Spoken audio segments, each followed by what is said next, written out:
Welcome to the Higher Bracket Podcast with Kyle Fletcher and Matt Palmer, where we elevate the conversation on business, entrepreneurship, finances, and life.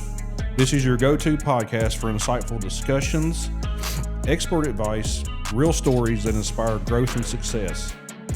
We'll dive deep into everything from scaling your business and making smarter financial decisions to building a life you're proud of and developing the mindset to make it all happen. What is our intent with this podcast?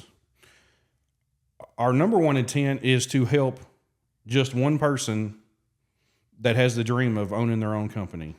Now, whether that may be one phrase we say, one tip, one tax advice, one anything, if this helps somebody expand themselves out and level up in life, then that's going to be good enough for me. What we don't want to do is sit here and blow rose petals up your ass and have you think that everyone should own a business and have you think that this is just going to be a walk in the park, because it's not. It's extremely difficult. It's extremely hard. And it takes everything you have if you want to do this in any industry, and some are harder than others. Entrepreneurship has become a huge trend on social media, and I feel like that gives people a false sense of security on what they're really getting themselves into. Because like I said, I used to think it was for everyone, and at this point in my life and my experiences, it is not for everyone. And if we can just either encourage someone either way, either to stay at your job and or start your business, then that's what our intent is with this podcast. So who are we? So I'm going to throw it over to Matt here, and he's going to give you a little explanation of himself, his business experience, and then we'll come back and I'll kind of give you an overview of who I am. Thank you, Kyle. From a young age, I always wanted to be a part of something. I always wanted to own my own business. And when I originally started out, I failed many times, and I just kept learning from my mistakes. And eventually, I got my own formula down, and I'm constantly changing it for the better. But once I got it down, I started making small moves, eventually making larger moves, till I got caught up into multiple business ventures. I've bought companies, I've sold companies, I've started companies from scratch. There's just so much that I have learned and continue to learn. I really enjoy it. To me, it's not about the money. I do it because I enjoy it. The money just happens to follow. So, if I can give you any advice, find something you enjoy doing and you love to do. So when you wake up Monday morning, hey, it is your favorite day of the week because you are ready to get back to doing exactly what you love. Okay, so what year did you start your first company? I started my first company back at around 2006. Okay, all right. And what industries were you mainly involved in? Back then, it was selling a cell phone service, which I failed miserably at because I had to learn how to sell. Gotcha. Yeah. It took me quite a while to learn that down, but and it's not for everyone. But learning to sell and just, hey, if someone says no, for every 100 no's, you'll get one yes. I originally started that out for the money, and that's probably why I failed. Yeah. A lack of business plan. Yeah, because I always say that in my companies, it's not really that I want to make money. That's not why I'm in business. I'm here to solve a problem, and we'll go deeper into that. But solving a problem is what gets you paid. So absolutely, and good customer service. Go above and beyond. That's right. So my name's Kyle Fletcher. Started my first company in 2008 with my best friend and business partner here, Matt. We started into the trucking industry. We built it up for 13-ish years. So exited that company in 2021. So I'm now involved in multiple other companies. And we're just plugging along here. So trying to get into the advice game, I guess you'd say. But I guess we say all that to say this is, we're not somebody, or we're not two guys here that doesn't have a clue what's going on. We've been there, we've done it, we've employed people, we currently employ people, we've had accounts receivable, accounts payable, and like Matt alluded to, we've bought companies, we've sold companies.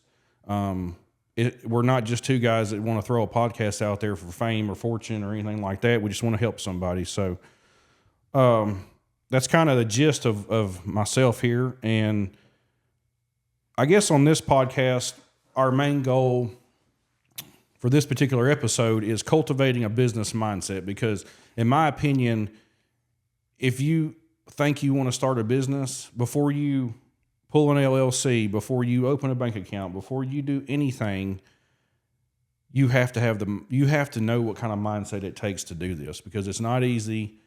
97% of businesses are going to fail within 2 years.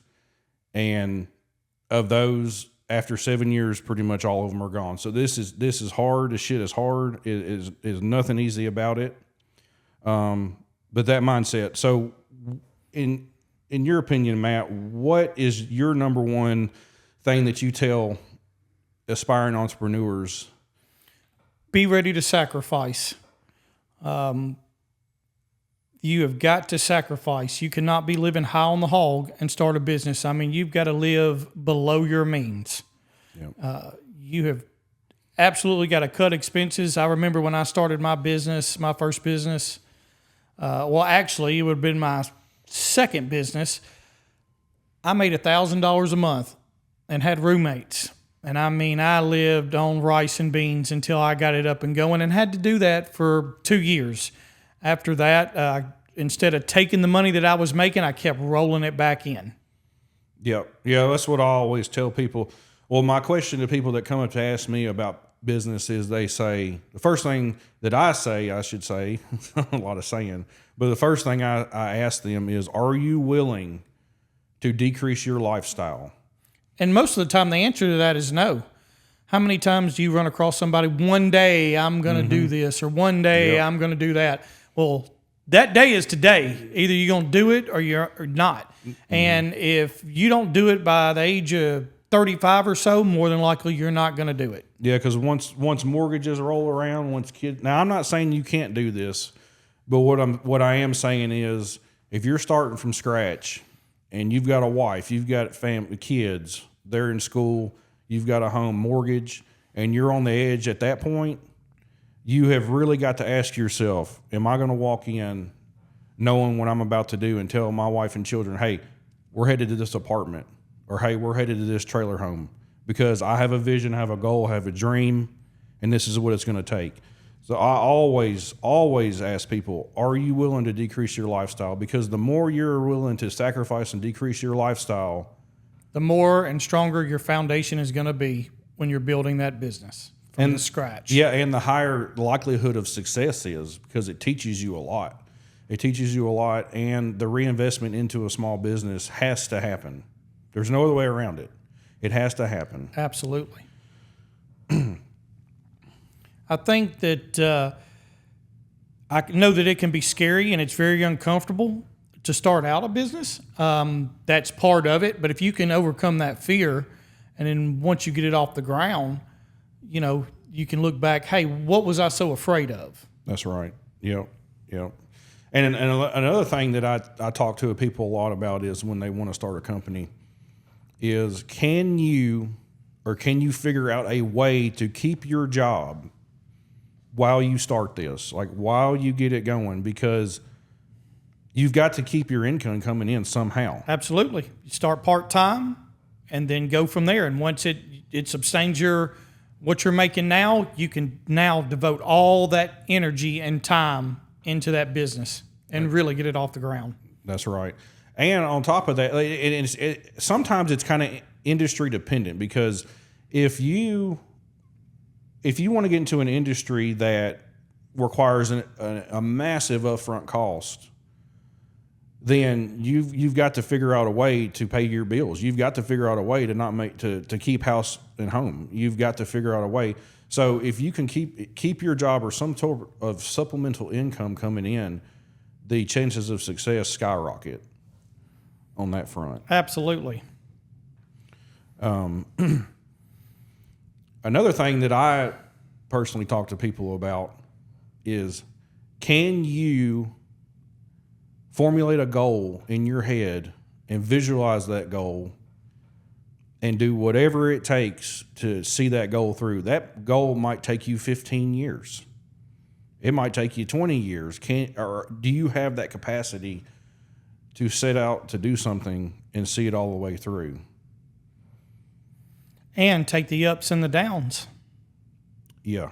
There are going to be ups and downs. There's going to be time when you lose money. There's going to be times when you make really good money and you've got to reel yourself in. They call it the money high. Mm-hmm. And people see all this money, and instead of putting it in their business, they want to go out and buy a nice new shiny car or a Rolex or something to that nature, and that will just kill any momentum that you have going. Now, I'm not saying every time you need to stop and take maybe a nice dinner. Every now and then you can treat yourself on your rewards, but there has to be very limitations to it. That's right. Yeah, especially in the startup phase. We're targeting the startup phase here, and that's going to be obviously the hardest. There's hard times when you're established, obviously, but the hardest is the startup phase and to get in this thing, because it's like having a baby. I mean, you have this baby. You have to treat it as a living being that is 1,000% dependent on you in every decision you make. And I go so far as to say, are you willing to put this business ahead of your wife? Are you willing to put it ahead of your children, your family, your hobbies, your vacations, your me time? Are you willing to do that? Because if you're not, bro, just save your money, because that's what it takes. That is what it takes. I don't give a shit what these guys on the internet tell you standing next to a rented Lamborghini. I don't care what they tell you. This shit is hard, and it is very, very, you have to be very sacrificial with your life. And very consistent. 100%. Set your goals, reach them, set your goals higher, keep moving forward. Yeah. And kind of piggybacking on that, are you prepared for the mental and emotional struggles that are going to come along from this? There's going to be a lot of sleepless nights. There's going to be a lot of what ifs, frankly, there's going to be a lot of days where you just want to say, fuck this and quit. Like, I'm done. I can't tell you how many times in my mind when I was running my trucking company that I quit multiple times in a day. But I never gave up. I never gave up. I saw it through. I had a goal in mind and just did whatever I had to do to reach that goal. But you have to be willing to go through that in your mind. What do you think, out of that particular company, what do you think was your biggest stress level on that one, and how did you push through it? That particular company, with the biggest stress level for me was the liability of it. Yeah, there's a lot of idiots out there on the road. It's just the liability of not knowing when you're going to get that phone call, you're going to get that knock on the door saying, hey, something really bad's happened, and basically the business is over at that point. Being that small, and that's what I always told all my employees, like, you guys, every one of you guys are responsible for everyone's paycheck here. Every one of you guys are responsible for the livelihood of this company, us being so small. And yeah, that for me, 100%, that the liability was what kept me awake at night. When you started, what do you feel like your very first big hurdle that you crossed? The first thing that I guess really the employee aspect of it was, I'm going to put my name on something and have more or less complete strangers. They're going to have the responsibility of keeping my name alive and well. So, lot there, and we can dive into that, for a long time. But I'd say that was one of the first struggles there. Right. So do you feel that how many years went by before you felt like that you actually was in a position where you were trying to get to or wanted to be? I'd say it probably happened around, and it's a good question because the stuff doesn't, it takes a long time. I'd say around year 5 or 6 is where I could take a slight breath, not a big breath, but a slight breath, Kind of enjoy the fruits of your labor? a little bit. Keeping your company capitalized is first and foremost, number one. And when you're running a company with receivables, you have to keep that company capitalized. That's the only way you're staying in business, because you're financing every single job, which I feel like we might be digging in a little deeper than what right off start. But I mean, hell, I'll talk about it. But we'll dive. See, and this is good because this is the things that we're going to dive into throughout this podcast and really pick apart this sort of stuff. So Absolutely. I'll share my mishaps, things that I messed up on that I learned from, pushed forward to, and ended up conquering myself. Yeah, for sure. So, anything else that you could give somebody that, hypothetically, the guy that comes to you and says, man, I've always wanted to start this, or I've always wanted to start that. Is there anything else that you could tell that person just right off the bat? Well, first I ask them what their goal is. Mm-hmm. A goal without a plan is a wish. That's right. And, I can tell you 1 in every 20 people that say they want to start a business, those only 1 actually pushes forward. The rest are just, well, one day I'm gonna, and that day never comes. So I tell them about the struggles, but the reward at the end, because your greatest thing in the world is time. Mm-hmm.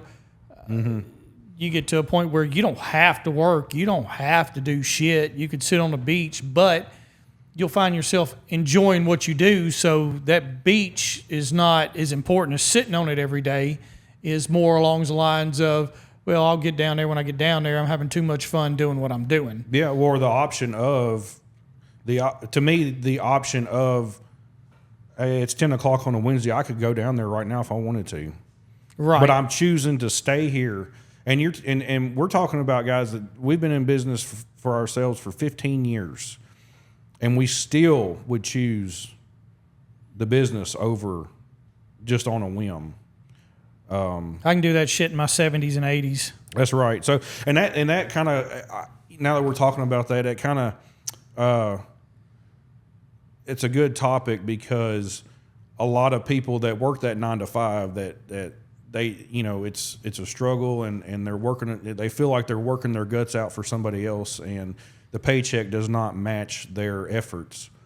But they see business owners, and a lot of times people get a false sense of what it really is, because you see, in our case, or my case, you see equipment, you see,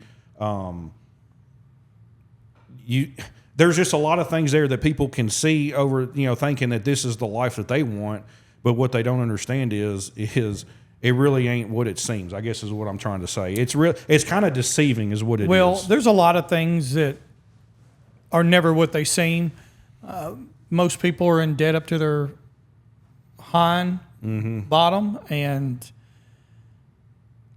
they drive stuff that they can't afford. I mean, they're one paycheck away from losing that $1 million house and those $100,000 cars. That ain't no way to live. They're living in the moment instead of building for the future. Right. I can't tell you, if I pull up at a gas station and I see a guy in a Lamborghini, I might look at the car and say, oh, it's a sharp car, but I'm going on about my business because I don't give a shit what he does. He has that car for him because it makes him feel good. Not that anybody else we just don't give a shit. And I'm sure that young teenagers and, maybe the 18 and 20-year-olds might care, but it's all an illusion to them because they're they haven't had time enough to get any wisdom or wits about themselves. Well, that too, but on the other hand, I feel like if you are successful and you put in the time and you've put in the effort and you've made it happen, I feel like it is somewhat of a duty to show other people what is possible, in a sense. Absolutely. I think when people are building their foundations for their business, they really need a mentor, someone to help them out, to explain to them, hey, this is where I failed and this is going to save you thousands of dollars. So that saves you from learning a lot of those mistakes, and you actually come out quite ahead instead of going at it yourself. You get a mentor, somebody that can help you along the way. That's right. Yeah. Well, I guess we'll end on this note, because kind of going back to what Matt had said about being scared, people being scared to do this or scared to do that. Me personally, the scariest thing in the world is punching a time clock, because where we're building assets, they come in and fire everybody and you're on your ass. Then what are you going to do? A business, if you put that time in, you put that effort in, and it's successful, a business is an asset that can be liquidated. A business is an asset that can be pivoted on. So if something happens at a job, you're out and you're looking around like, what am I going to do now? To me, that's scarier than ever starting any company, in my opinion. Absolutely. Thank you for joining us here at Higher Bracket. If you like what you're seeing, please like and subscribe below. And thank you for tuning in. Peace.